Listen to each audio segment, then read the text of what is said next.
नमस्कार। आज हमारे सामने उत्तर प्रदेश की जनजातियों से जुड़े कुछ बहुत ही दिलचस्प स्रोत हैं। ये मतलब एक ऐसा टॉपिक है जो यूपीपीएससी, लेखपाल या यूपी पुलिस एसआई जैसी परीक्षाओं में अक्सर सामने आता है। लेकिन हम इसे सिर्फ रटने वाले विषय की तरह नहीं देखेंगे। बिल्कुल। आज हमारा मिशन सिर्फ ये जानना नहीं है कि कौन सी जनजाति कहाँ रहती है, बल्कि उनकी संस्कृति की गहराई में उतरना है। हम ये समझने की कोशिश करेंगे कि उत्तर प्रदेश की ये जनजातियां सिर्फ आंकड़े नहीं, बल्कि एक जीती जागती सांस्कृतिक विरासत है। हम देखेंगे कि कैसे सोनभद्र का भूगोल उनकी कहानियों का केंद्र बनता है और कैसे उनकी परंपराएं आज के आधुनिक समाज में भी जीवित हैं। तो चलिए इस तहकीकात को शुरू करते हैं। सबसे पहले एक आंकड़ा जिसने मुझे चौंका दिया, वो ये है कि उत्तर प्रदेश की कुल आबादी का सिर्फ 0.6% हिस्सा ही जनजातीय है।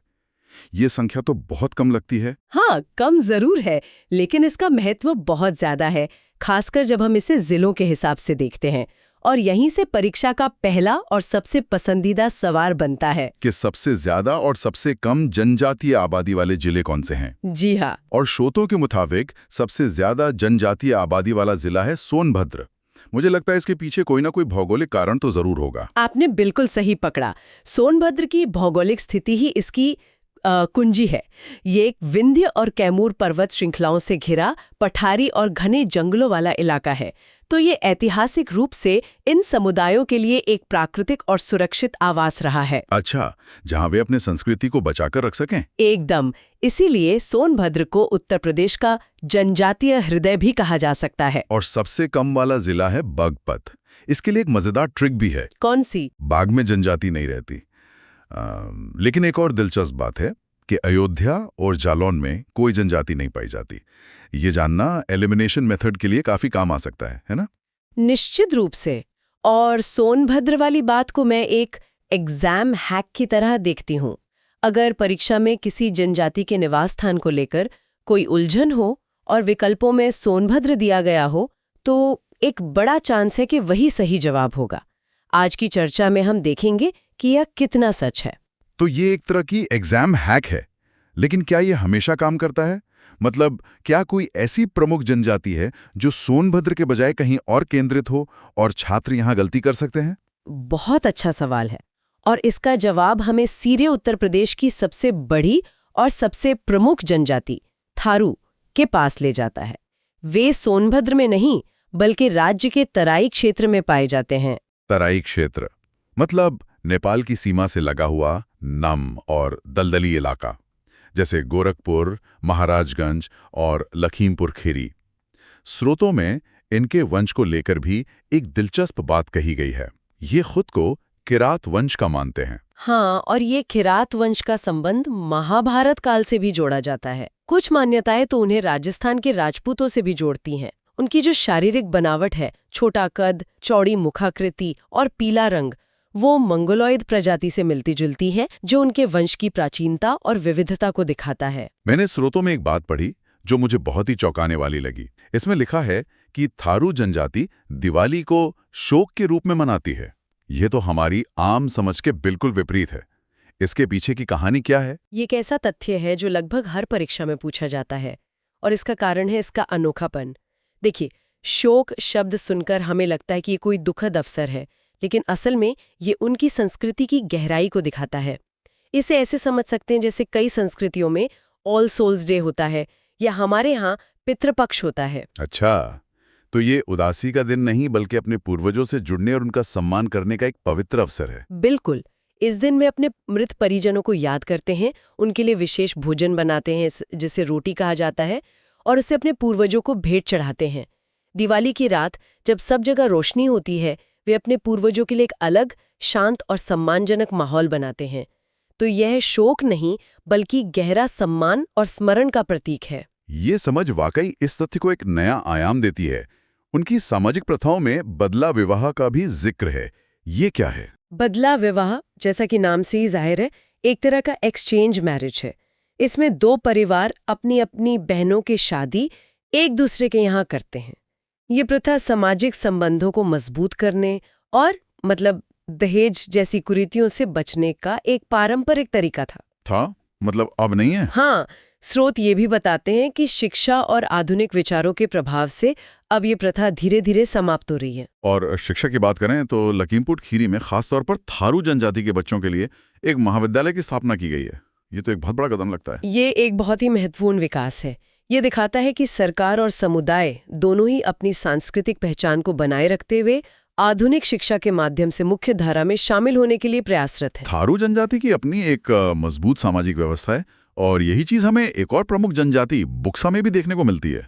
हालांकि उनका तरीका बिल्कुल अलग है। सही कहा। जहां थारू अपनी पारिवारिक परंपराओं के लिए जाने जाते हैं, वहीं बुक्सा अपनी बिरादरी पंचायत के लिए। हाँ, और बी से बुक्सा, बी से बिजनौर, ये मुख्य रूप से बिजनौर जिले में पाए जाते हैं।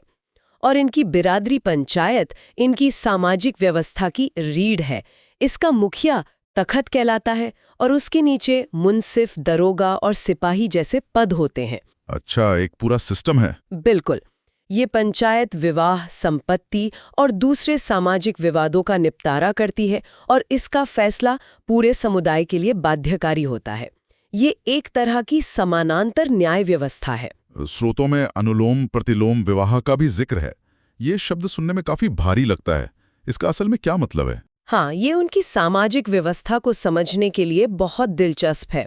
आसान शब्दों में ये विवाह के नियमों को दर्शाता है कि किस सामाजिक स्तर का व्यक्ति किससे विवाह कर सकता है। अनुलोम विवाह में उच्च जाति का पुरुष निम्न जाति की स्त्री से विवाह करता है और प्रतिलोम में इसका उल्टा। इसका प्रचलन दिखाता है कि बुक्सा समुदाय में एक मजबूत वर्गीकृत सामाजिक ढांचा मौजूद है। और ये चामुंडा देवी के उपासक होते हैं। जी, जो उनकी धार्मिक आस्था का केंद्र है। अगर हम अपना ध्यान तराई और बिजनौर से हटाकर सोनभद्र और मिर्जापुर के पठारी इलाकों की ओर ले जाएं, तो हमें एक और शक्तिशाली जनजाति मिलती है, खरवार।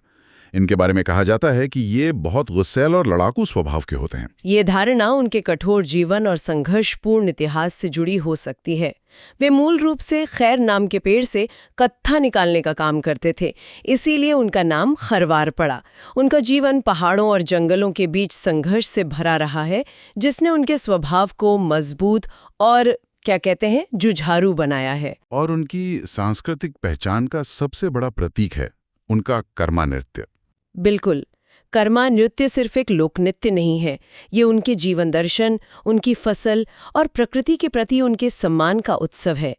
जब वे ढोल की थाप पर एक साथ नाचते हैं तो उनकी ऊर्जा देखने लायक होती है। मैंने एक बार इसकी एक झलक देखी थी और वे सिर्फ नाच नहीं रहे थे, वे अपनी पूरी कहानी बयां कर रहे थे। रुकिए, मैं उस ट्रिक को खुद ट्राई करता हूँ।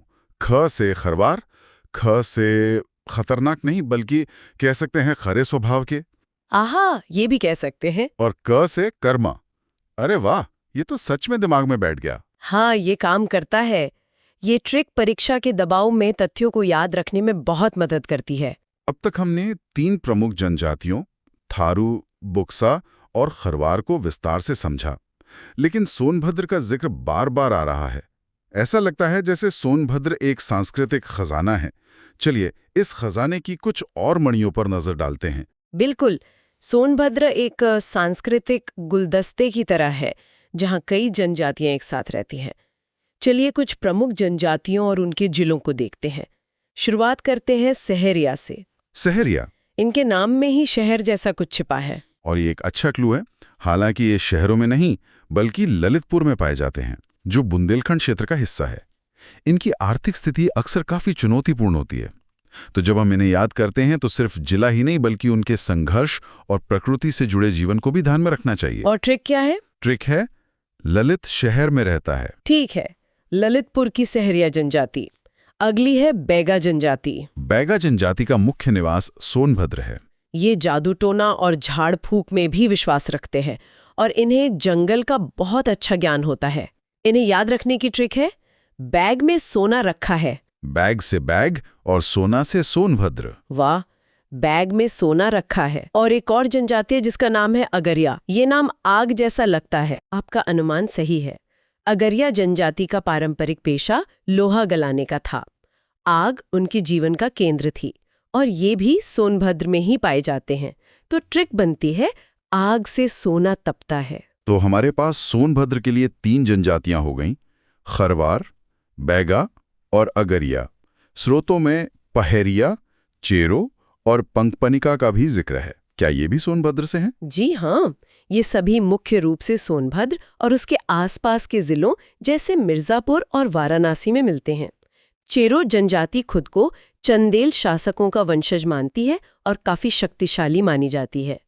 पंख और पनिका जनजाति कबीरपंथी होती है। और इनके लिए भी ट्रिक्स हैं? बिल्कुल है, जैसे सोने का पहाड़ पहेरिया के लिए, चेहरा सोने जैसा चेरो के लिए और पंख सोने के पंख पनिका के लिए। ये पैटर्न तो अब बिल्कुल साफ है। सोनभद्र वाकई में जनजातीय संस्कृति का केंद्र है। लेकिन एक और बड़ी जनजाति है गोंड समूह, जिसका विस्तार काफी ज्यादा लगता है। हाँ, गोंड समूह भारत के सबसे बड़े जनजातीय समूहों में से एक है और उत्तर प्रदेश में भी इनकी अच्छी संख्या है। ये केवल सोनभद्र तक सीमित नहीं है, बल्कि महाराजगंज, सिद्धार्थनगर, गोरखपुर, बस्ती और देवरिया जैसे पूर्वी उत्तर प्रदेश के कई जिलों में फैले हुए हैं। तो इस पूरी गहरी चर्चा का सार क्या है? अगर किसी को परीक्षा के लिए सबसे जरूरी बातें याद रखनी हो, तो वो कौन सी होंगी?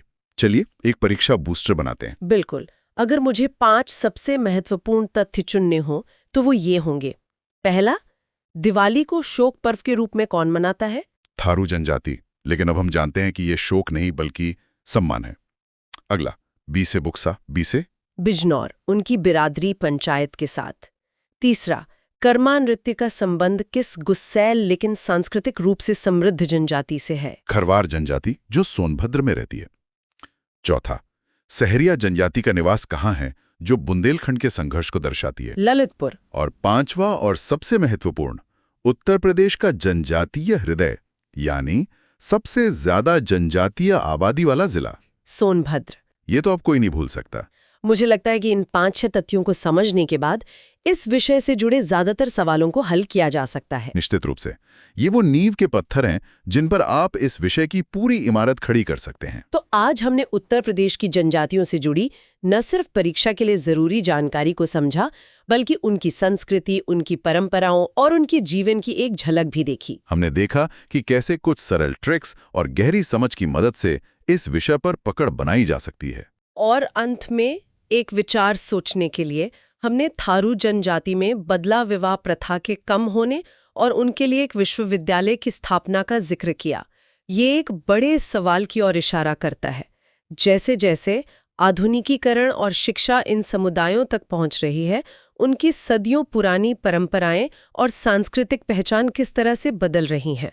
क्या वे अपनी पहचान खो रहे हैं या उसे समय के साथ एक नए तरीके से परिभाषित कर रहे हैं? ये केवल परीक्षा का विषय नहीं, बल्कि एक सामाजिक परिवर्तन की कहानी भी है जिस पर आगे सोचा जा सकता है।